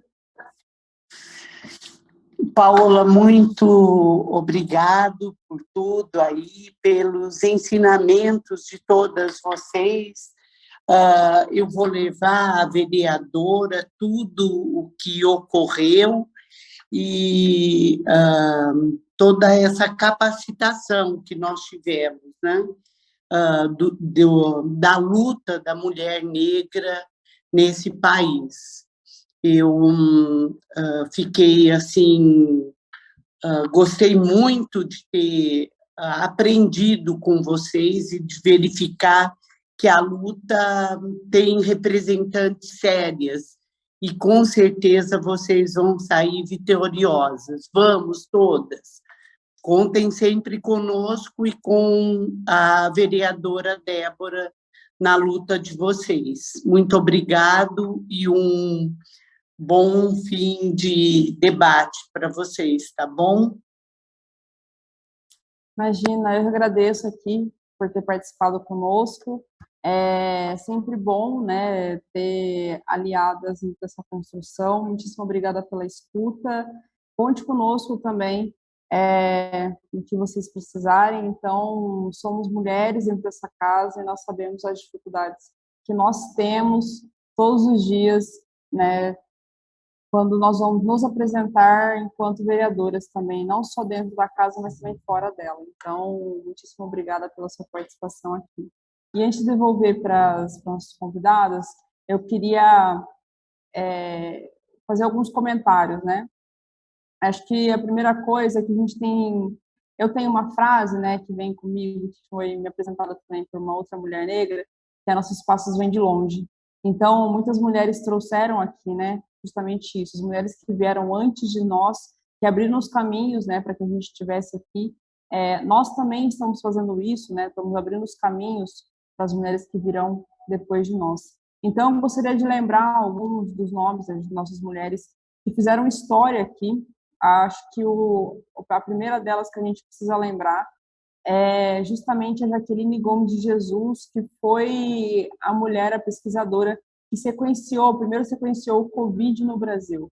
Ela é uma mulher negra que fez história e que, inclusive, fez com que a gente conseguisse avançar um pouco mais nas pesquisas, principalmente quando a gente fala da vacinação aqui no Brasil. Outros nomes, né, que a gente precisa lembrar, sem dúvidas, a gente não pode esquecer de Dandara, que, assim como o Zumbi, foi uma lutadora no Quilombo Zumbi dos Palmares, e também ela foi uma das lideranças ali, né? Então, além disso, a gente tem Maria Firmino dos Reis, brasileira, a primeira brasileira a ter um livro publicado no país, né? A sua obra Úrsula, de 1860, né? Que abordava questões abolicionistas. A gente tem a Antonieta de Barros, que filha de ex-escravizada, e ela nasceu em Santa Catarina, jornalista, professora, e foi a primeira deputada estadual negra eleita no Brasil, em 1934. A gente também tem Carolina Maria de Jesus, né, que escreveu o livro Quarto de Despejo, de uma família pobre, que frequentou a escola por 2 anos, se mudou para São Paulo, e conseguiu, e até hoje ela traz, né, esse livro que é tão atual para nós, né, mulheres negras. Então, é sempre importante lembrar das nossas autoras também. A gente tem Teresa de Benguela, que agora a gente vai ter uma data aqui no nosso município. Ela foi líder de um quilombo no Mato Grosso, uma das grandes referências, né, quanto mulher negra na liderança no Brasil, e a sua morte está datada em 1770. A gente tem Ruth de Souza, que foi a primeira atriz negra do teatro do Rio de Janeiro, e também foi a primeira negra a protagonizar uma novela, né? A Cabana do Pai Tomás, na TV Globo, em 1969.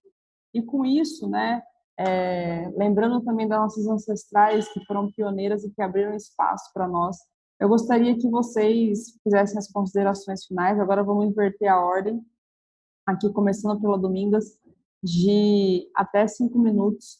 Mas antes eu já quero agradecer.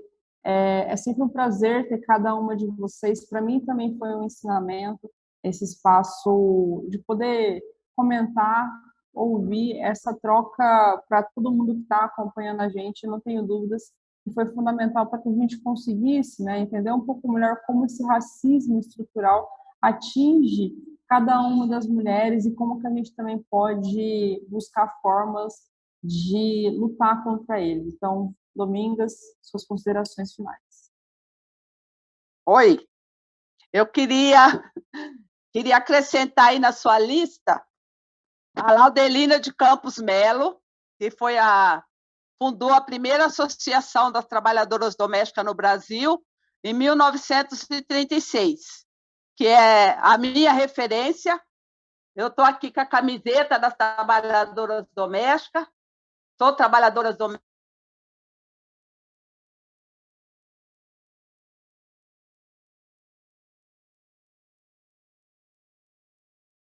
Acho que a conexão da Domingas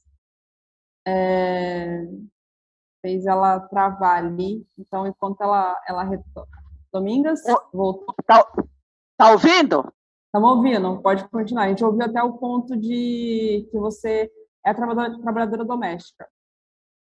Não, eu falei da Laudelina, né? Queria colocar ela na lista também das mulheres negras, que é referência para mim também, tá? E no mais, eu queria agradecer o convite e reforçar a ideia de que você não está sozinha. Conte com a gente, conte com nós, para o que der e vier. E um abraço a todas, um grande axé.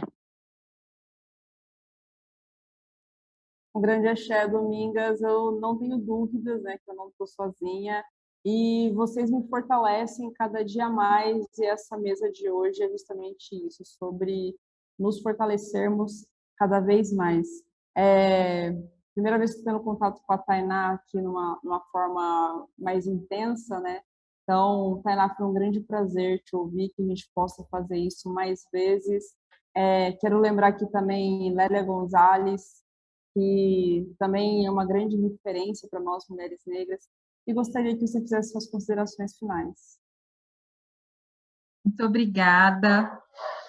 Antes de me despedir, eu queria também lembrar, né, do nome de uma ancestral, Mãe Estela de Oxóssi, que tinha como uma das suas frases, um dos aforismos que ela preservou num dos seus livros, foi que a lã não pesa o carneiro e a nossa essência não deve ser sentida como uma carga, né? Sobre isso a nossa luta, a nossa resistência, né, para que nunca mais nenhuma de nós e nossas crianças sintam a sua existência negra nesse mundo como um peso, como um fardo, né, mas como um lugar de possibilidade, de existência plena. Nós construímos aquilombamento em todos os lugares que nós ocupamos. Sempre que eu me reúno com outras mulheres negras, eu me sinto muito reenergizada, me sinto mais forte, eu me sinto mais feliz. Então, eu agradeço pela oportunidade de aprendizado, de diálogo, de conhecer vocês. Conhecia já a Jaque, não conhecia ainda Paola, não conhecia ainda Domingas, não conhecia ainda Fernanda, foi um prazer. Agradeço por essa oportunidade de troca e de poder colocar minha voz, né?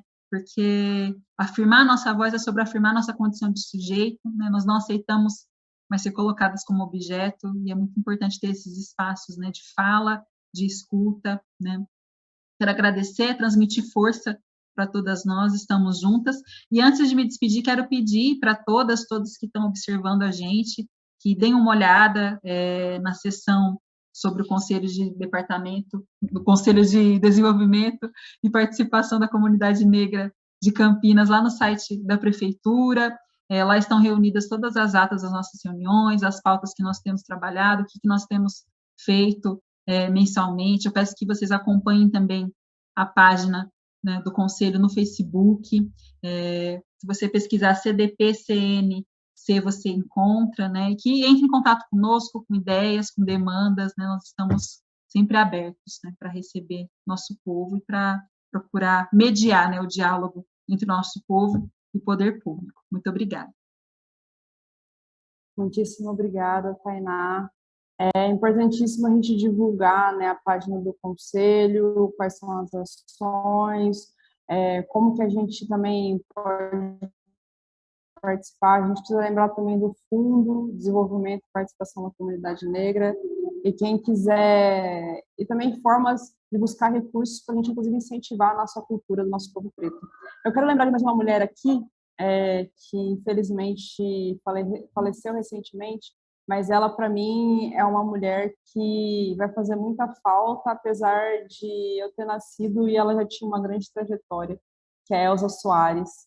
Essa mulher que conseguia colocar toda a nossa dor em canções que até hoje são muito, muito tocantes, muito marcantes. E com isso queria também passar para Jaqueline Damasio, a nossa coordenadora do Centro de Referência, para fazer as suas considerações finais aqui.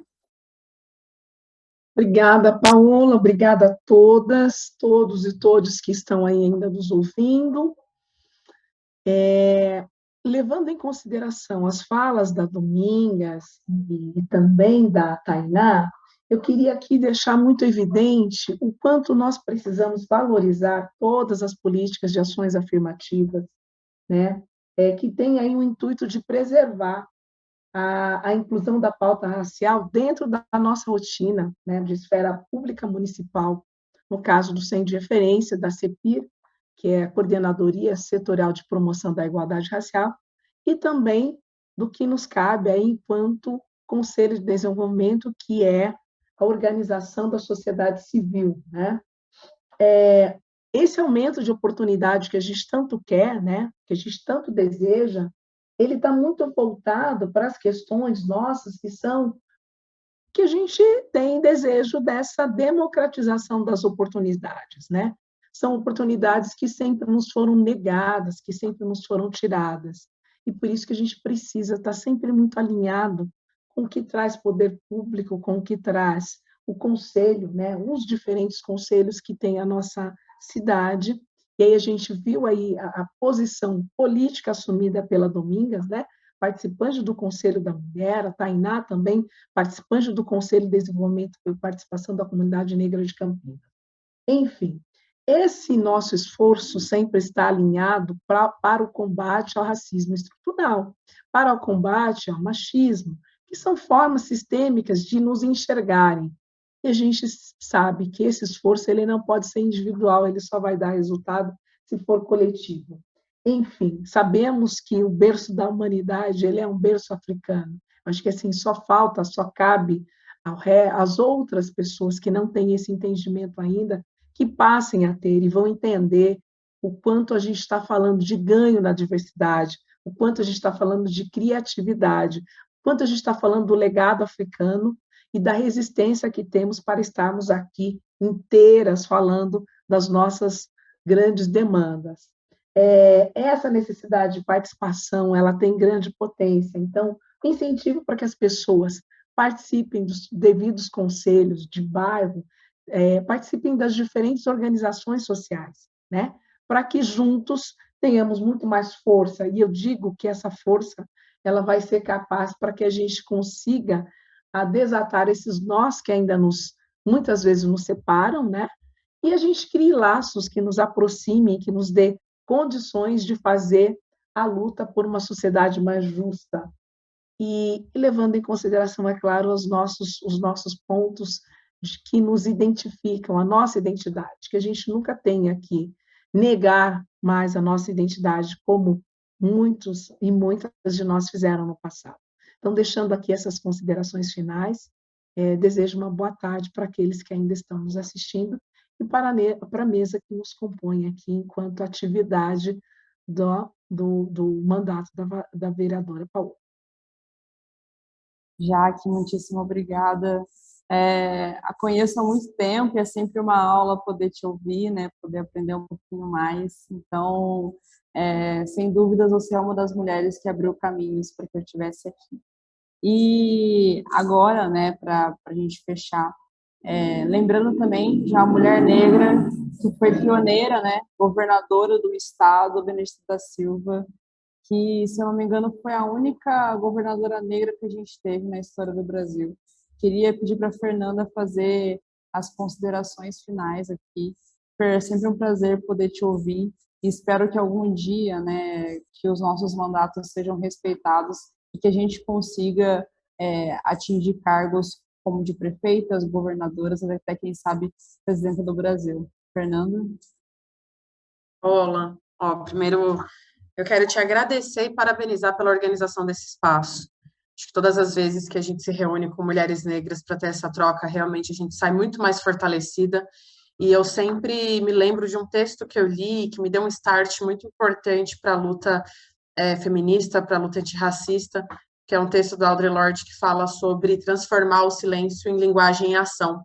E quando a gente vê mulheres tão potentes, organizadas em seus espaços, fazendo valer a sua voz, e mais do que isso, organizando e formulando política pública, a gente vê que a nossa luta ela não está aguardando acontecer, ela já está acontecendo, né? Isso desde as mulheres que vieram antes da gente, mas também de ter a Jaqueline numa estrutura do poder público, articulando política pública, de ter a Tainá e a Domingas no controle e na participação social, que são espaços hoje de muita resistência, porque, como a Domingas bem lembrou, nós passamos um processo de desmonte, de expulsar as pessoas do debate público, né, de desmonte dos conselhos de controle e participação social. Então, vocês que ainda resistem nesses espaços, é de tamanha importância para a nossa luta, e também de ter um mandato igual ao seu, Paola, comprometido com as lutas que são estruturais e que são estruturantes da nossa sociedade, que, sem sombra de dúvida, se a gente não ocupar esses espaços, certamente a nossa luta não vai avançar. Então, é muito importante ter a atuação de vocês aí na cidade, nos espaços que vocês ocupam. E, para finalizar, eu acredito muito, tentando buscar um pouco da reflexão que a Tainá trouxe também, de que a centralidade para a transformação da sociedade brasileira, para um debate de igualdade real e com justiça social, passa pelo debate da vida das mulheres negras. Não existe possibilidade de nenhuma transformação nesse país que não passe pelas nossas vidas, que não passe pelas nossas demandas, que não passe pela nossa luta. Então, eu acredito que a gente segue muito bem organizada e que a gente continue disputando todos os espaços para trazer as nossas pautas, para a gente conseguir recuperar o Brasil.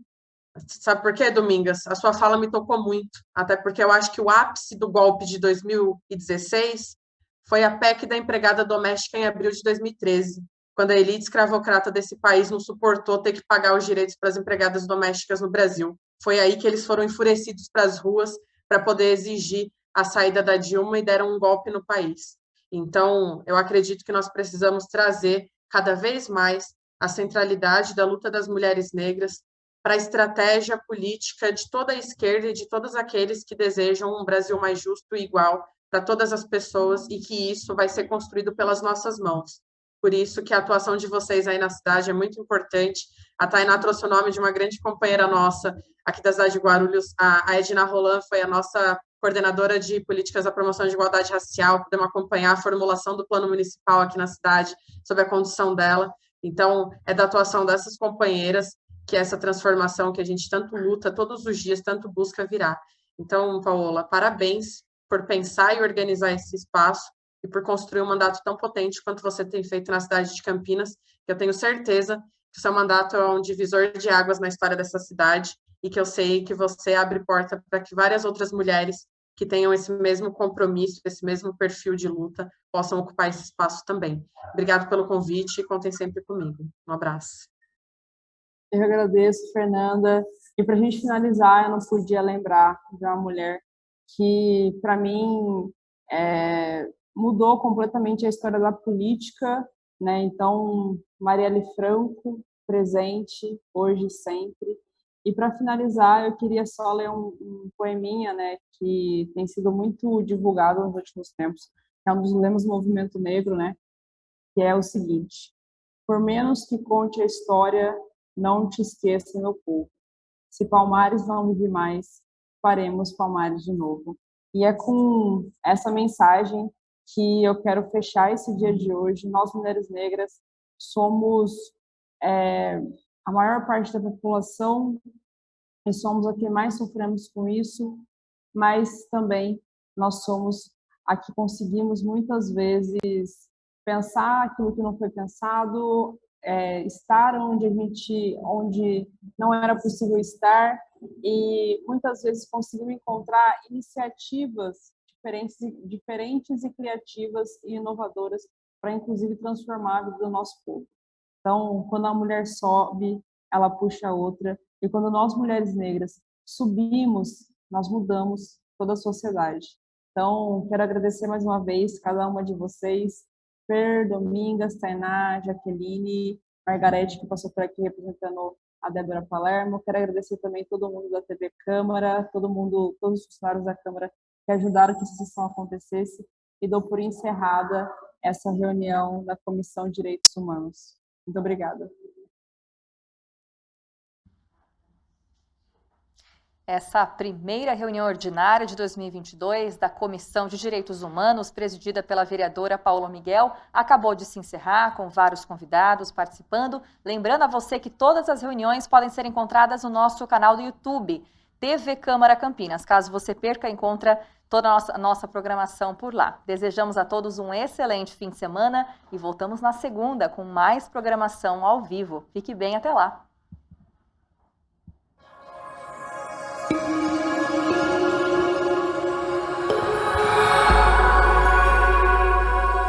TV Câmara Campinas.